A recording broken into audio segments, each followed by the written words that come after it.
Tucumán, que su ciudad, la capital, San Miguel de Tucumán, es la que le encarga casi simultáneamente con esta obra la construcción del monumento a Juan Bautista Alberdi, que después lo vamos a ver. También la concreción de la escultura de la Independencia en la plaza central de San Miguel de Tucumán. Fueron años de mucho trabajo. Pero ¿qué ocurre? Con los cambios de gobierno y sobre todo con esa oposición contraria a su arte, en 1914, y ya fuera de la presidencia, muere Julio Quintino Roca, quien fuera su protector. Y en ese caso entonces es como que los críticos, los historiadores dicen que la producción de Lora ya va a empezar a decaer, a pesar de que ella no se queda simplemente con esa situación, sino que va a hacer otros emprendimientos. Y esta obra, que seguía siendo denostada y criticada, la presión social hace que se la tenga que trasladar. De esa ubicación inicial se eligieron varios destinos: llevarle a la zona de Mataderos, llevarle a un sector del Arroyo Maldonado en la ciudad de Buenos Aires. Estamos hablando de 1910, cuando era la periferia total de la ciudad. Era como que todo esto, que es una afrenta, un atentado, lejos, que no se la ve. Hasta que luego se decide ornamentar lo que era el paseo costero o la Costanera Sur, que se estaba ejecutando en 1917, y que en ese momento el proyecto que tenían los urbanistas de Buenos Aires es que la Costanera Sur sea una suerte de balneario de Biarritz, o sea, con muchas aspiraciones, porque la mirada seguía siendo Europa, pero un balneario sobre un río que luego se contamine y que como balneario duró poco. Se hizo una gran inversión y entonces, a ver, ¿qué mejor lugar que llevar la Fuente de las Nereidas a la Costanera Sur? Y es así que en 1918 se traslada el monumento, pero el traslado con la supervisión de la propia Lola Mora. No fue un traslado, voy a decir la verdad, como pasó como Cristóbal Colón hace poco, que lo llevaron a otro lugar, pero no, bueno, aquí la idea era justamente de que Lola, ella supervisó el despiece y el traslado de cada parte. Y se la lleva y se le recompone en este lugar. Como verán, al momento hay una serie de placas acrílicas, no sé si se las ve muy bien, que están a la altura de las imágenes inferiores, pero por el hecho de que esto también fue producto de la vandalización. Fue el producto de los ataques. Yo creo que ya no en el pensamiento de que era de Lola Mora y era quien fue Lola Mora, sino que aquí por vandalizar nuestros monumentos, que sabemos muy bien que los tenemos expuestos a ese riesgo permanentemente. Y desde 1918 entonces tenemos la Fuente de las Nereidas en la Costanera Sur de la ciudad de Buenos Aires, la obra más conocida de la escultora. Sí. Pero ahora vamos a ver la faceta de Lola Mora en otras obras y en otros ámbitos y en otras ciudades. Como les decía, el padre tuvo una relación estrecha con Julio Quintino Roca y también vinculaciones con Nicolás Avellaneda. Ellos, como sabemos, fueron presidentes de origen tucumano. Y es así que se le encarga ya en este tiempo casi del traslado de las Nereidas, esta obra en homenaje al presidente Nicolás Avellaneda, que está en la plaza central de Avellaneda, provincia de Buenos Aires. Según algunos críticos, dicen que va a ser su última gran obra escultórica en conjunto y en composición, porque luego ya sobrevienen los tiempos ya hacia la década del 20 en el que Lola Mora se ve obligada a incursionar en otros rubros, porque prácticamente fue dejada de lado como artista, como escultora. Y aquí vemos entonces esta composición con la figura del expresidente en la parte superior. Todo el pedestal, todo el conjunto es autoría de Lola Mora, no solamente la estatua de arriba, sino todo el conjunto. Está ubicada en la plaza central de esa ciudad y que hace un homenaje justamente a quien da nombre a esa ciudad de la provincia de Buenos Aires. Sí. Y aquí vemos uno de los grandes proyectos a nivel nacional y de Lola Mora que no se llegaron a realizar. El proyecto del Monumento a la Bandera, el primer proyecto del Monumento a la Bandera en Rosario. Esto fue encargado hacia 1910. Nuevamente Lola elige trabajar en su atelier en Roma, por lo que les decía anteriormente, porque la calificación de los auxiliares era superior en esa ciudad. Y lo que vemos a la izquierda es una imagen de la maqueta que se llegó a ejecutar de ese monumento inicial. Obviamente que el monumento no se termina porque no le pagaron. Por un lado, reticencias económicas en virtud de esa oposición que tenía a nivel político y social. Por el otro, también el encarecimiento de ciertos productos, el mármol, con los que ella trabajaba, hicieron de que este monumento, el que vemos a la izquierda, nunca se concretara. Pero es así que cuando se traen las piezas de Europa, que no estaban terminadas, se las va a guardar en un corralón en Rosario y van a pasar décadas arrumbados en un corralón municipal. Hasta que, creo que hacia el año 2004, todos conocemos o tenemos un conocimiento del actual Monumento a la Bandera, que es autoría de Ángel Guido y Alejandro Bustillo, los arquitectos, y de Fioravanti, el escultor que compuso las figuras que nosotros vemos en el actual monumento. Un monumento de dimensiones colosales, imponentes, con una estética particular, pero se decide hacer una anexión por detrás del monumento en un sector que estaba ocupado por una serie de propiedades que son expropiadas y que estaban detrás de lo que es la municipalidad y la Catedral de Rosario. Y es así que se genera una conexión a través de una gran rampa y espejos de agua. ¿Y qué es lo que se decide hacer? De alguna manera, revalorizar esa producción que quedó truncada de Lola Mora para que el ciudadano conozca de que hubo un proyecto que se anticipó y que no se concretó. Por supuesto que el proyecto inicial de Lola era mucho más pequeño, era mucho más limitado. Tenemos que tener en cuenta los tiempos, porque concebir un monumento a la bandera en 1910 no era lo mismo que en la década del 40, que cuando se proyecta el actual monumento. Ya tenía una escala monumental, con ciertas cuestiones vinculadas no solamente a lo que es la arquitectura como un estilo, sino a una ideología y una manera de pensar. Entonces, bueno, lo que se hizo en Rosario fue disponer estas grandes esculturas inconclusas del monumento a la bandera de Lola en el actual monumento. Quien visite Rosario va a entender entonces que por ahí hay gente que quizás no entiende, salvo un cartel indicador, ¿por qué aparecen estas estatuas como tiradas así en el agua? Bueno, esa es la intención, de alguna manera, de revalorizar la producción de Lola, es lo que fue la idea de un monumento a la bandera. Sí.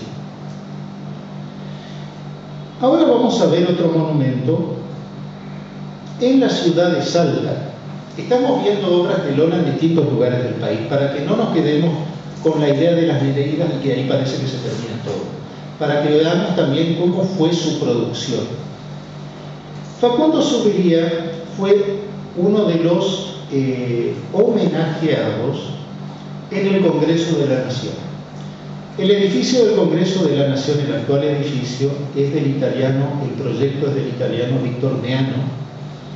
Hacia 1905 se define el proyecto y el edificio se lo concluye a través del tiempo.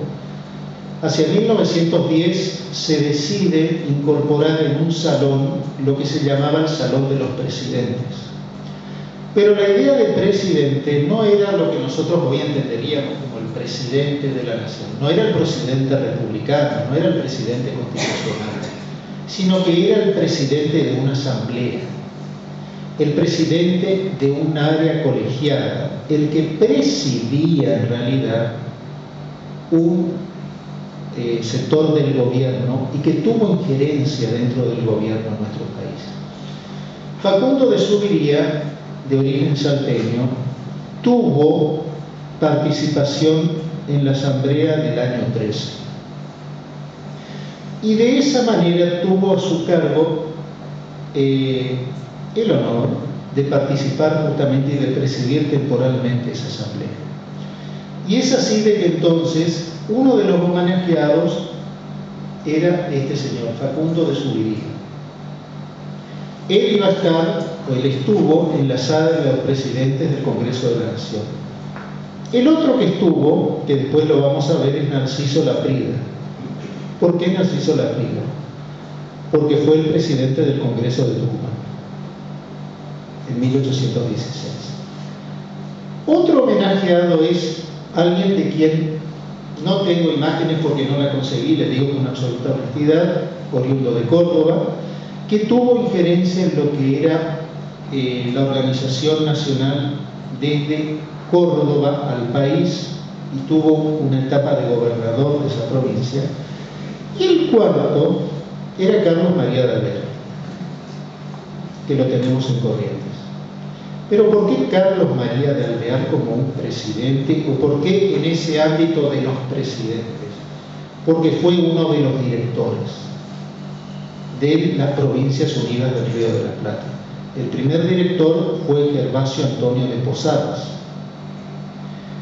que a su vez, cuando se retira, lo propone a su sobrino, que era nada más y nada menos que Carlos María de Alvear, que continúa en ese cargo de director supremo de las Provincias Unidas del Río de la Plata.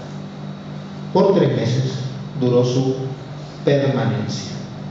O sea, hay ciertas historias y comentarios de los historiadores respecto a lo que fue su gestión, que bueno, después lo comentaremos en general. Pero para que veamos lo que es el monumento a Facundo Zuviría en el Parque General San Martín de la ciudad de Salta. Este monumento estuvo a punto de ser trasladado a un museo y colocar una réplica. Yo voy a dar una posición personal, no quiere decir que sea esa, pero puedo estar equivocado, pero es lo que yo presumo. Yo creo que si nosotros ubicamos monumentos en la ciudad, no ubicamos las réplicas de los monumentos, ubicamos los monumentos como tales. Si bien entendemos de que estas obras están expuestas a la contaminación propia del medio ambiente, al deterioro y sobre todo al deterioro por la falta de mantenimiento que tienen nuestros monumentos, entonces se puede entender esa cuestión. Pero yo personalmente creo de que el Estado como tal se tiene que hacer cargo del mantenimiento permanente de sus obras artísticas. Es una inversión, no es un gasto. Y eso lamentablemente nosotros en nuestro país no lo tenemos como algo que sea propio o culturalmente asumido por el Estado, sea cual fuere las gestiones que estén al frente. Eso es la opinión mía. Entonces el monumento creo que está todavía, no lo sacaron a Zuviría, no lo mandaron al museo, está. Seguimos con otro personaje destacado. Aquí vemos a Francisco Narciso Laprida, como les decía, presidente del Congreso de Tucumán. ¿Y qué es lo que pasa con Laprida? Él nació en San Juan, pero ¿por qué está en San José de Cáchal? Que uno diría que hombre nació ahí. No, no nació ahí. En 1944 este monumento estaba instalado cuando, eso voy a explicar después, en el Parque de Mayo de la ciudad de San Juan. Como sabemos, 1944 un gran terremoto destruye San Juan. Este monumento quedó en un estado bastante endeble y había peligro de colapso. Entonces lo sacan, lo llevan a un depósito. Las esculturas de Lola siempre fueron a parar a un corralón, no sé, siempre los llevaban. Quedó durante 6 años en un corralón hasta que en 1950 se lo instala en la localidad de Cáchal y se arma este pedestal. Ahora, yo estuve comentando recién respecto a estas esculturas. Aquí lo tenemos a Laprida, lo tenemos a Zuviría, lo tenemos a Alvear. Estuvieron en el Salón de los Presidentes. se los ubicó en el Salón de los Presidentes.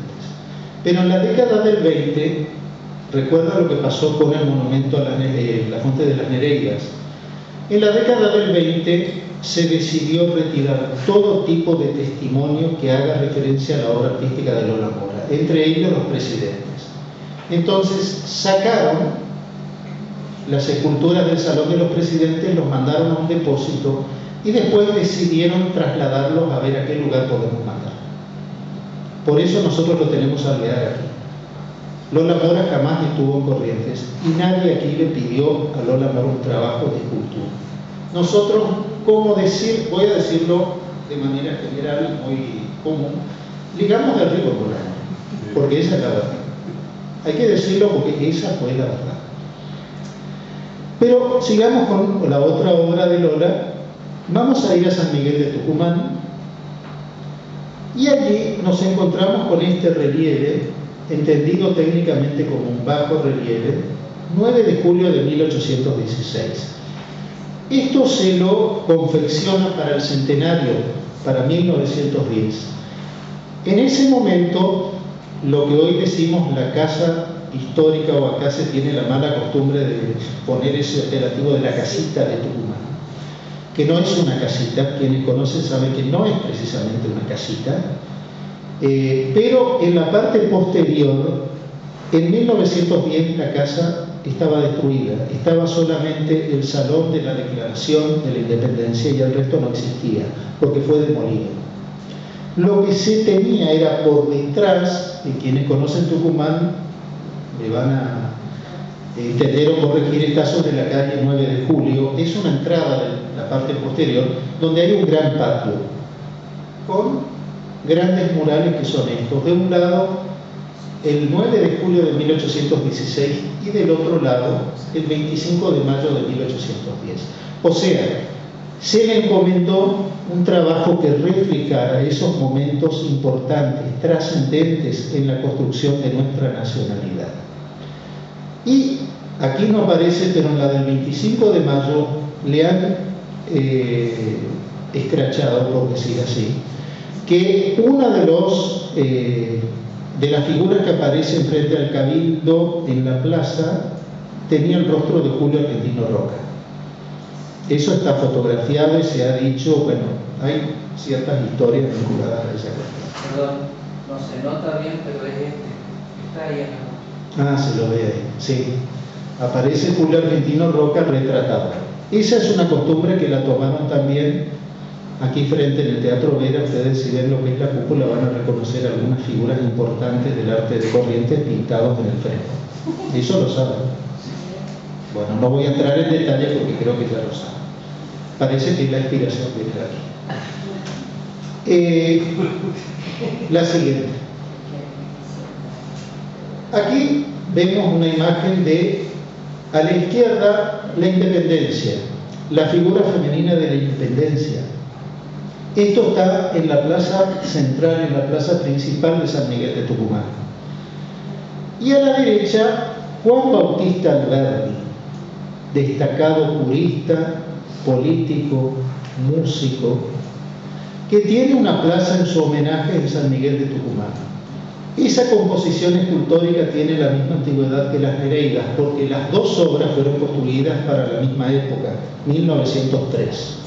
Lo que ven por arriba, obviamente, ese techito acrílico no es de Lola Mora, sino que eso fue construido por la municipalidad. Yo tuve la oportunidad de hacer un trabajo en la maestría sobre esta plaza y conozco muy bien lo que se comentaba respecto a este monumento, que estaban por sacarlo, lo iban a llevar a una esquina, estaban por moverlo por toda la plaza, porque tenían esas ideas que espero que no se hayan concretado, y le pusieron un techito para que no se dañe. Entonces, los días de lluvia, Alberdi queda protegido junto con sus musas y con todo eso. El estado en general del monumento estaba en buen estado. Creo que uno lo ve desde lejos y le da gracia, porque dice un techito para un monumento, es una cosa muy rara. No es como, bueno, acá lo tenemos con un monumento en Costanera Sur.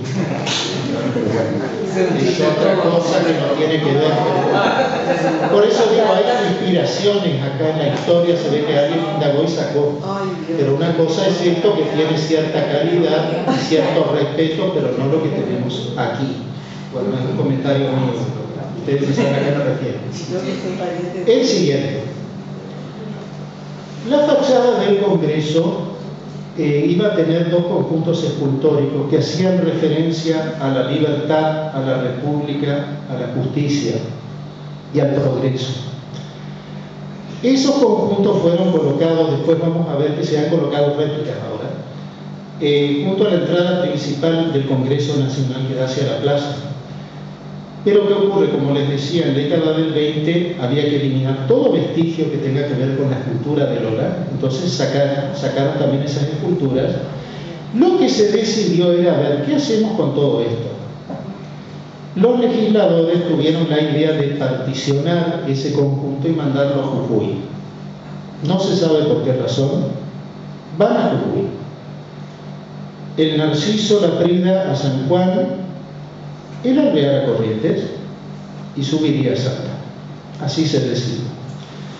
Pero este conjunto que ustedes ven aquí, ven que está cortado ahí abajo, la base como que le cortaron, porque en realidad era toda una composición, una alegoría, que fueron colocados delante de la Casa de Gobierno de San Salvador de Jujuy.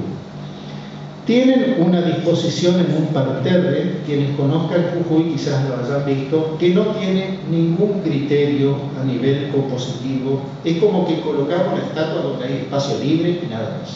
Las ponemos así y punto. Uno se entera de que esto es de Lola Mora porque hay una referencia. Y según la foto que yo saqué de internet, les digo la verdad, aparentemente están en buen estado de conservación. Pero si nosotros vemos detenidamente las imágenes escultóricas, tienen el torso desnudo. Y en ese caso, eso es lo que escandalizaba justamente a la sociedad porteña. El hecho de que en un lugar en donde se instalaba la representación del pueblo argentino, tuviera este tipo de connotaciones. Evidentemente en Jujuy las aceptaron de muy buen agrado y las tenemos ahí. La siguiente. Pero ¿qué ocurre con el paso del tiempo? Vemos que hay un ida y vuelta y fíjense que en este momento, si ustedes pasan por el Congreso, se van a encontrar con las réplicas de esta composición escultórica que está en Jujuy. Estas son las réplicas que fueron colocadas nuevamente en el año 2014. Entonces, de alguna manera, evidentemente ya no es posible traerlas de Jujuy, porque yo creo que se van a oponer los jujeños que le saquen los Lola Mora. Entonces, hicieron las réplicas y las instalaron en el portal, en el acceso principal del Congreso de la Nación. Esta es la característica que tenía ese conjunto escultórico a ambos lados. Hoy en día las podemos ver, pero hay que entender que es una réplica. Que no se entienda que estos son los Lola Mora, sino que es una réplica. Desconozco quién hizo la réplica, pero evidentemente tomó en cuenta las fuentes documentales, no sé si con mayor o menor exactitud, pero para que entendamos de que esta era la ubicación que, bueno, al día de hoy, presente, vuelven a tener estas imágenes. La siguiente. Y ahora vamos a ver una imagen, un busto de la República.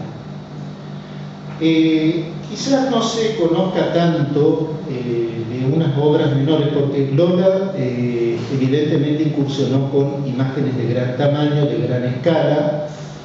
Fíjense, bueno, lo que les comentaba en la charla anterior que hizo sobre Perlotti, que más bien, si bien Perlotti incursionó en el grado monumental de alta escala, también incursionó en los bustos. Lola en realidad no era muy, digamos, no era una particularidad de su obra la escala reducida. Sin embargo, para la ciudad de Mercedes, en la provincia de Buenos Aires, esculpió este busto de la República, que estuvo instalado en la plaza central de esa ciudad. El alto deterioro que sufría esta imagen hizo que se la traslade a un museo y que se reemplace la imagen inicial. Yo no sé si la tienen como réplica o directamente la sacaron, pero lo que digo es que esta imagen es la imagen original y que según el sobrino bisnieto tomó conocimiento de la misma y ponderó el trabajo que se realizó. Evidentemente, esta imagen fue recuperada por manos expertas. Esto es lo positivo que tienen nuestros bienes culturales y que sobre todo son destacados por expertos en la materia y más aún descendientes de quien fue su autor. Sí. Bueno, y ahora ya vamos a hablar sobre quién vamos a tratar ahora respecto al monumento aquí en Corrientes. Tiene que ver con Carlos María de Alvear. Yo hago una referencia general desde lo histórico porque no voy a hacer una incursión específica, sino muy general. Carlos María de Alvear nació en Santo Ángelo, Barrial de las Misiones. Era una antigua reducción jesuita que está ubicada en la ciudad de Santo Ángelo, en el estado de Río Grande do Sul, actual Brasil.